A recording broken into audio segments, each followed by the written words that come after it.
Assalamualaikum warahmatullahi wabarakatuh. Waalaikumsalam warahmatullahi wabarakatuh. A'udzu billahi minasyaitonir rajim. Bismillahirrahmanirrahim. Alhamdulillahirabbil alamin wa bihi nasta'inu wala umuri dunya waddin wa ala alihi washabihi ajmain. Amma ba'du. Baik pemirsa live dari streaming Kurma, kajian khusus Ramadan. Pada kesempatan kali ini kita akan membahas tentang tasawuf, yaitu dengan pemateri kita dari Kiai dari Kiai Muhammad Isna Ambali. Beliau adalah dari Majelis Wakil Cabang Nahdlatul Ulama Kecamatan Nulingi. Dan pada kesempatan ini akan saya pandu sendiri, yaitu saya Ahmad Nur Ihsan yang akan memandu jalannya acara pada sore hari ini. Baik, langsung saja, bagaimana kabarnya untuk Kiai Kusna? Alhamdulillah, sehat Mas. Alhamdulillah baik. Sehat sekali atau sehat? Kayaknya sekali sih. Sekali, alhamdulillah. Berkat rahmat Allah Subhanahu wa taala kita diberikan kesehatan dan kenikmatan pada sore hari ini, kita bisa bertemu dan juga membahas tentang apa itu tasaruf gitu ya. Baik, langsung saja pemirsa Kurma, kajian khusus Ramadan pada kesempatan kali ini kita akan melanjutkan tentang materi kita pada sebelumnya, yaitu tentang tasaruf. Yang pada kesempatan kali ini kita akan membahas tentang tasaruf untuk kehidupan sehari-hari. Ingatan nggih Yai? Apa ada yang lain mungkin? Ya, tentang bagaimana kita bersandar hanya kepada Allah. Oh nggih. Dan lain bagaimana kita akan bersandar kepada Allah nggih. Berarti termasuk untuk kehidupan kita sehari-hari. Ingatan nggih. Baik. Ini saya ada beberapa pertanyaan sebelumnya. Monggo, silakan Mas Ihsan. Terkait tentang kehidupan sehari-hari ini kayaknya. Jadi gini, dalam Al-Hikam itu dikatakan di antara tanda-tanda orang yang senantiasa bersandar kepada amal-amalannya adalah kurangnya ar-roja, rasa harap kepada rahmat Allah, seperti itu. Ketika terjadi ketergelinciran atau kesalahan bagaimana penjelasannya terkait itu, Ngaten? Terima kasih. Itu makalah nomor 1 di dalam kitab Hikam yang bunyinya begini: min alamatil i'timadi 'alal amal nuqsanur raja' inda wujudiz zalal. Termasuk tanda-tanda seseorang berpegang teguh atau bersandarkan diri kepada amalnya, bukan pada Allah, adalah kurangnya rasa pengharapan, kurangnya roja kepada Allah apabila terjadi dosa. Jadi di dalam tasawuf, dan sebetulnya tasawuf ini termasuk sisi akhlak di dalam Islam untuk mencapai ihsan. Jadi tingkatannya memang sebenarnya tinggi dan tidak bisa meninggalkan syariat seperti pandangan orang. Dikatakan orang tasawuf kemudian malah tidak sholat, yaitu bukan jadi waliullah, jadi wali setan. Ya, jadi tahapan-tahapan syariat, kemudian thariqah, makrifat, hakikah itu sesuatu yang harus dikerjakan semua kalau kita ingin mendaki tangga spiritual di dalam agama Islam. Nah, salah satu kuncinya kita ini harus selalu bersandar kepada Allah, bukan bersandar pada amal kita, apalagi yang lain-lain. Wong amal kita aja tidak, apalagi bersandar umpama kepada orang tuanya. Oh, kemudian kalau anaknya kiai, kalau Gus, berarti kemudian sakarepe dhewe ndak sah ngamal. Wah, itu tidak bisa. Jangankan ngandalkan orang lain, ngandalkan diri, amal diri kita juga tidak boleh. Kenapa? Karena semua amal ibadah kita itu adalah anugerah Allah Subhanahu wa taala. Coba kita pikir, siapa yang menggerakkan diri kita untuk mau beribadah? Bukankah Allah? Kemudian yang memberi kesempatan kita untuk beribadah, Allah. Yang memberi kekuatan kita beribadah, Allah. Sehingga kalau kita ini tidak digerakkan hati kita untuk bisa beribadah, kita tidak diberi kesempatan untuk beribadah, kita tidak diberi kekuatan. Ada salah satu aja yang nggak genep itu tidak jadi ibadah kita. Oleh karena itu ketika kita beribadah pun kita yakini bahwa ibadah ini betul-betul anugerahnya Allah, minallah. Jadi kita bergerak itu minallah lah. Tujuan kita dalam ibadah itu juga untuk Allah, ilallah namanya. Jadi tujuan ibadah kepada Allah, kekuatan motivasi dari Allah, tujuannya untuk Allah, motivasinya karena Allah. Jadi minallah, lillah, billah, ilallah. Nah ini maka tidak boleh bersandar. Memang tidak bisa kita pungkiri bahwa kalau kita itu ibadahnya lebih banyak, biasanya PD-nya juga lebih banyak. Ya sebagainya, kalau orang itu duitnya banyak kan lebih pede. Ya, tapi kalau orang masih pede karena duit ya itu kan berarti masih materi. Materi, nah, ya benar. Ada orang pede karena ibadahnya banyak, itu dia berarti masih berpegangan pada amal, tidak merasa amal itu anugerahnya Allah. Nah sebetulnya bagaimana yang benar? Kita harus bersandar pada Allah. Kenapa kita bangga-banggain amal kita? Satu, amal itu bukan karena kita. Sisi yang lain kita juga belum tahu amal itu diterima atau tidak, sudah diterima atau belum. Kok pede sekali kita, dikiranya ngamal banyak kemudian sudah diterima, sudah jelas masuk surga, kan belum tentu. Nah itulah makanya kita tidak boleh terlalu pede. Cuma di sisi lain juga Allah melarang kita untuk berputus asa. Allah berfirman dalam Al-Qur'annya, wala tai'asu mir rauhillah. Itu kan, jangan kalian berputus asa dari rahmat Allah.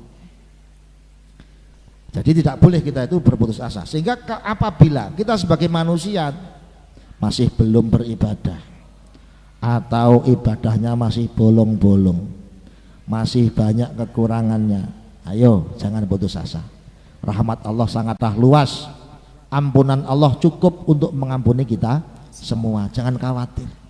Nah, itu makanya kalau kita nanti pegangannya ke Allah, mau kita banyak ibadahnya mau tidak itu stabil.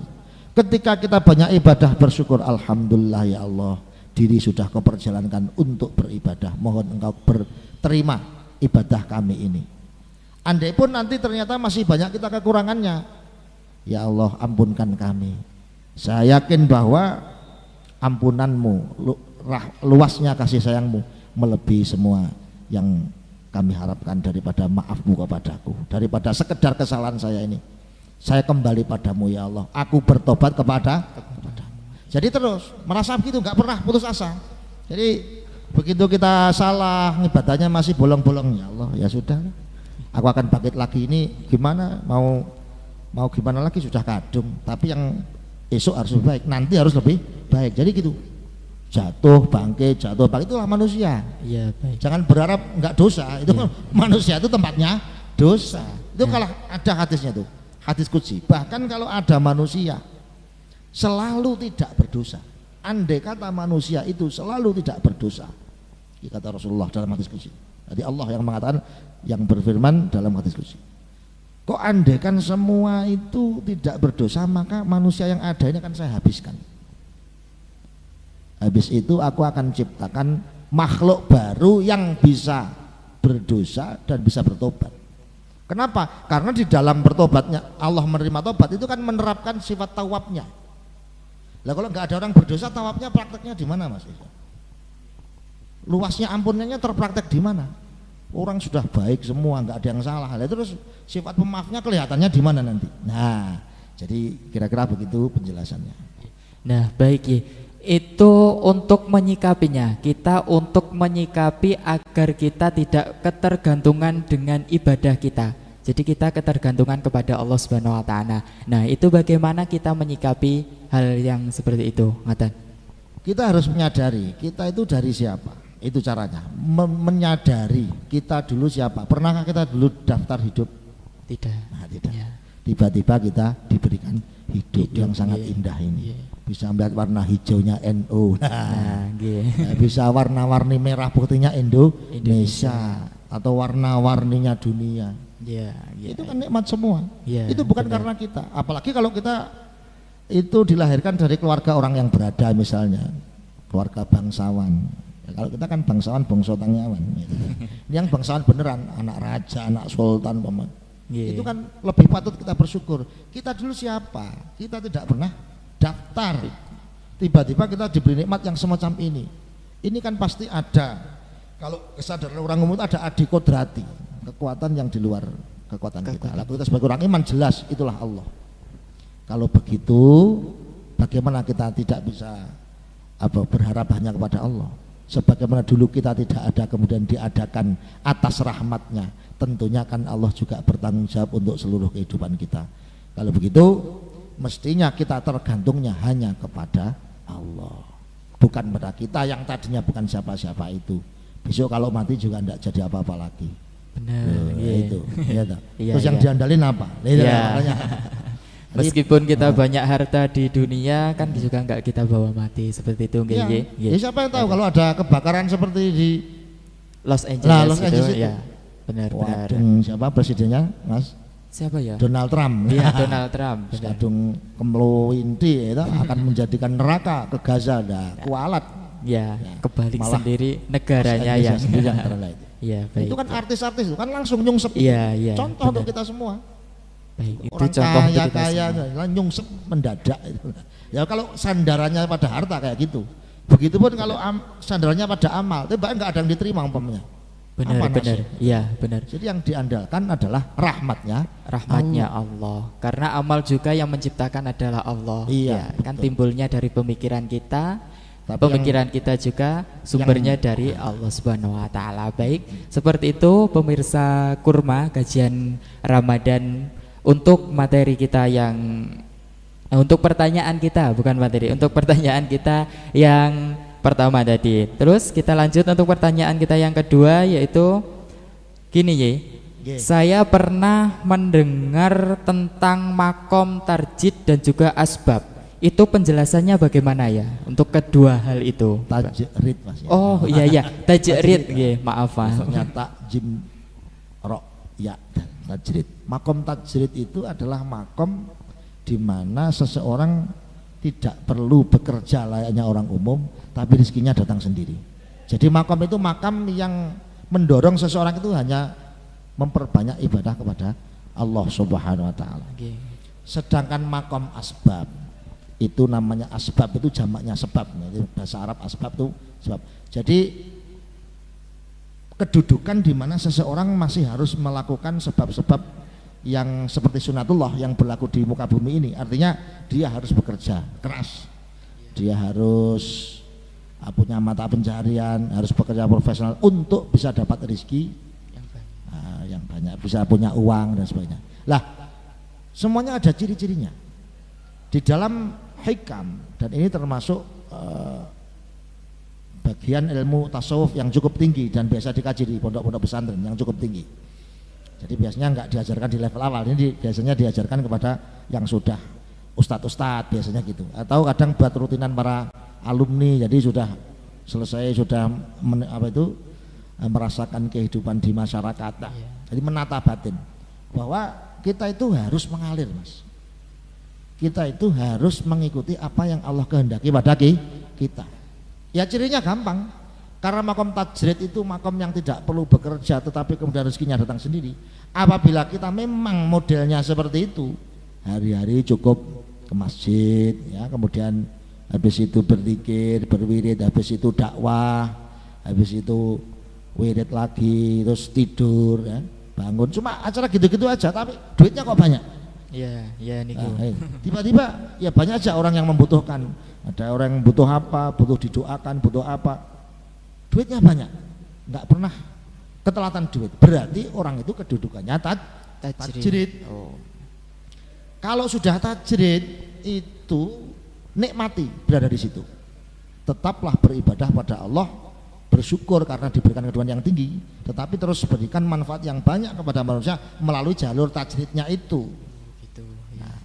Di sisi yang lain, apabila seorang itu makom asbab, ya kebetulan kebanyakan kita adalah asbab ya. Kita itu kalau enggak nyambut gawe, Mas. Ini biasanya orang di duit tenan. Iya. Kayak padahal kita punya istri, punya punya anak. Kewajibannya ya nyambut gawe. Oh gitu. Ya saya juga nyambut gawe. Nah ini. Oleh karena itu kalau makomnya asbab berarti ya kudu nyambut gawe, kudu bisa mengatur waktunya.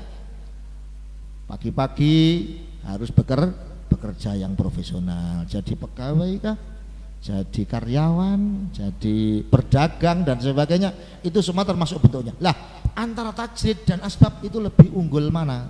Di dalam hikam dijelaskan itu bukan menjadi tolak ukur kemuliaan seseorang. Kalau tolak ukur kemuliaan jelas dasar Quran itu inna akramakum indallahi atqakum. Sesungguhnya semulia-mulia kalian di sisi Allah adalah yang paling bertakwa di antara kalian. Nah, jadi begitu. Yang paling mulia tetap yang takwa, bukan yang tajrid atau yang asbab. Tajrid dan asbab itu cuma salah satu posisi yang diberikan Allah pada orang kehidupan di dunia ini. Belum menentukan dia itu akan mulia atau tidak. Nah, kalau nanti meskipun dia tajrid terus kemudian ibadahnya cuma dikit, kurang memanfaatkan ketajridannya, ya nilainya sedikit. Tetapi kalau orang bekerja tadi sudah banyak bekerja keras, puluh keringat dan niatnya benar, hanya ingin menggapai ridho Allah dan mendapat rahmatnya, bekerja untuk menghidupi menafkahi anak dan istri, maka pahalanya bisa jadi akan lebih banyak yang asbab. Jadi jangan khawatir. Makanya ini saya berikan makalah yang di dalam hikam langsung itu begini.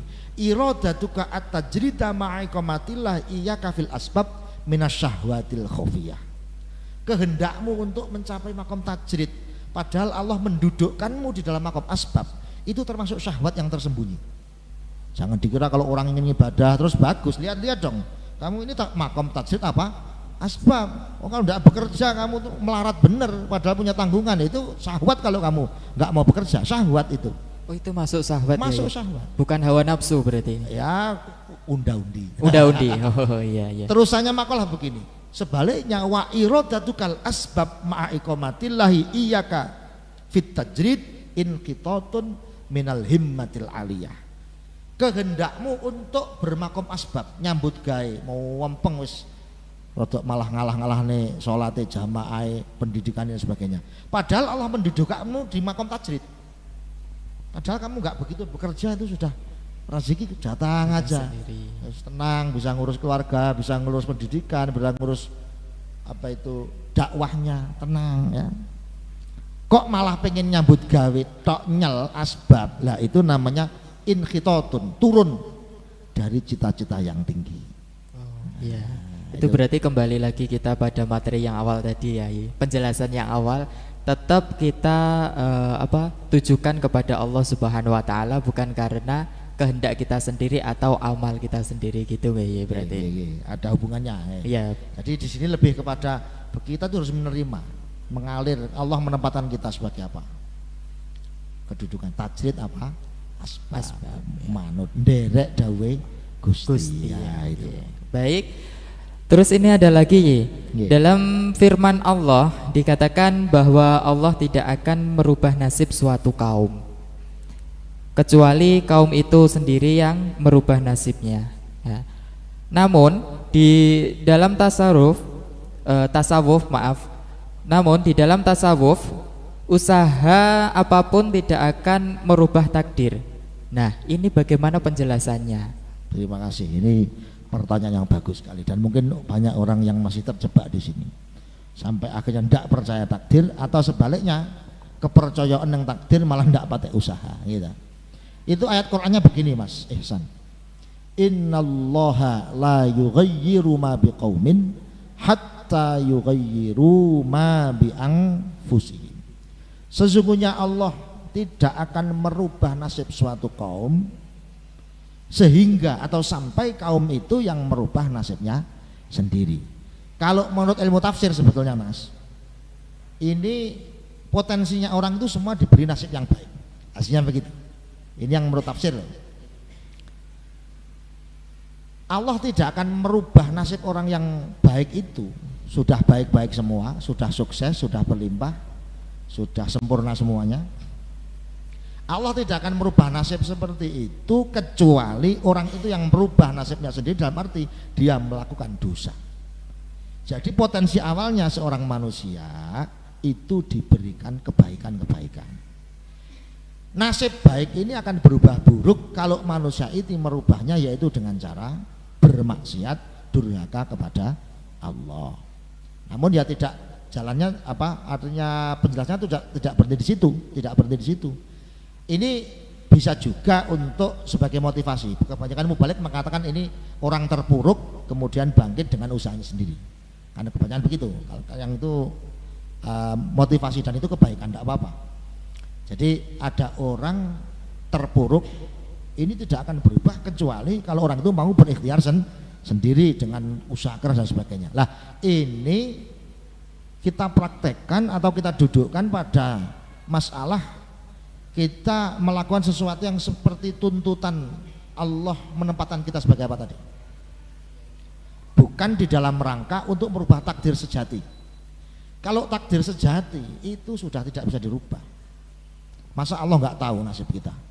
Iya. Nah, mestinya kan Allah kan tahu persis. Kalau misalnya kayak mohon maaf, jangankan Allah, kadang-kadang di dunia ini ada kok orang-orang yang dibuka waskita ya, ada orang waskita yang mengerti, Mas nanti kamu itu jodohnya orang sana loh. Padahal nikahnya masih 5 tahun 10 tahun. Iya. Nah, itu kan orang yang diberi waskita. Ada yang jalur syar'i, ada yang mbah dukun yang jalur apa itu kuburan atau jalur apa gua di gua aja. Tapi yang jelas kan itu aja ada orang bisa meneropong nasib seseorang masa depan. Iya benar. Masa Allah aja berubah? Masa Allah tidak tahu saat ini? Sudah pasti Allah itu tahu. Tetapi Allah meskipun tahu seluruh nasib dan juga sudah menuliskannya, di situ mekanismenya Allah tidak memaksa kepada seorang hamba. Ini loh, tidak zalimnya di situ. Allah tidak memaksa seorang hamba di dalam perkara-perkara yang di situ dipertanggungjawabkan di hadapan Allah. Kalau yang tidak dipertanggungjawabkan, contoh kamu anaknya siapa, itu tidak ada. Pertanyaan seperti itu tidak ada. Enggak masalah kita itu lahir dari siapa. Bukankah para sahabat Nabi dulu kafir? Orang tuanya kafir? Ya. Jadi soal kamu lahir dari siapa, karena bukan usahamu, tidak perlu kau risaukan. Tidak diminta pertanggungjawaban di hadapan Allah. Begitupun yang engkau tidak tahu ilmunya, ataupun engkau yang tidak sadar. Kan Rasulullah sudah mengatakan rufi'al qalam an salas.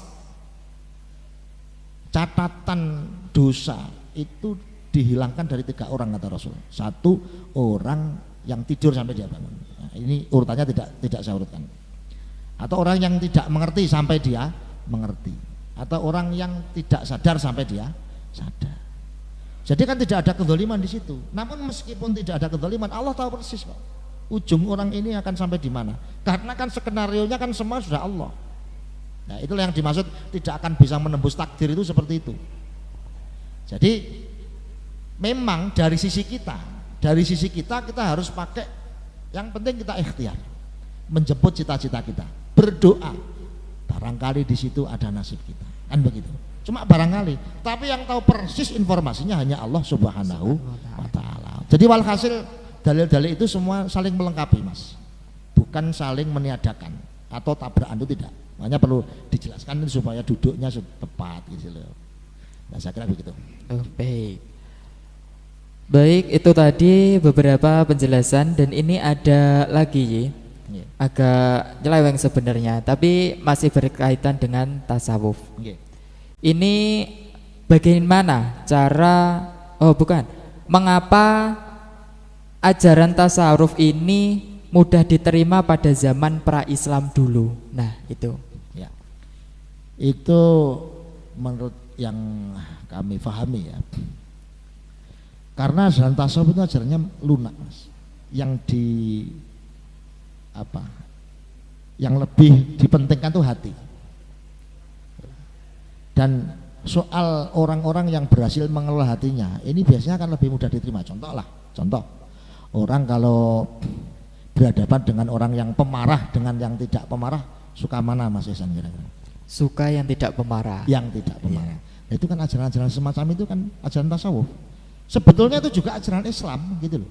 Tapi kan kita kenal misalnya dalam Islam ada seorang Sayyidina Umar umpamanya, bagaimana beliau? Keras umpamanya, kelakuan. Ada orang-orang yang berislam dengan cara yang seperti itu, caranya itu yang begitu menampakkan syariat secara frontal. Jadi kalau ada orang Anda belum sholat ya, wah gimana itu orang Islam tidak sholat, dosa kamu, neraka dan sebagainya.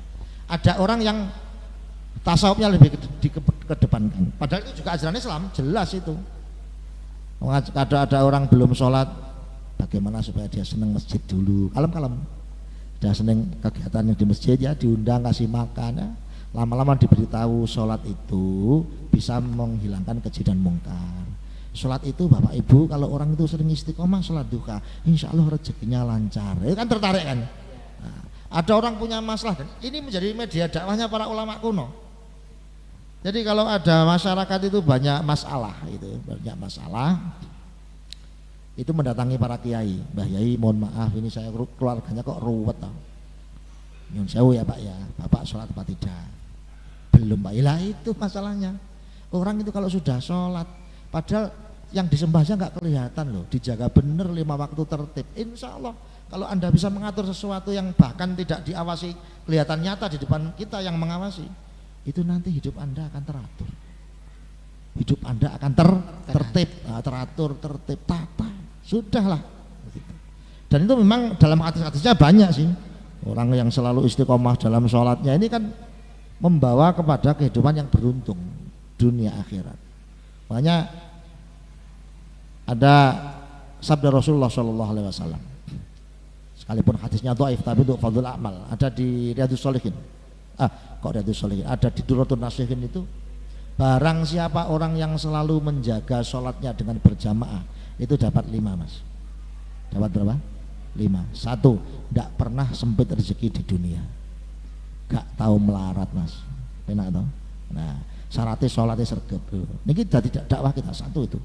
Yang kedua, dia akan dapat nikmat kubur, selamat dari siksa kubur.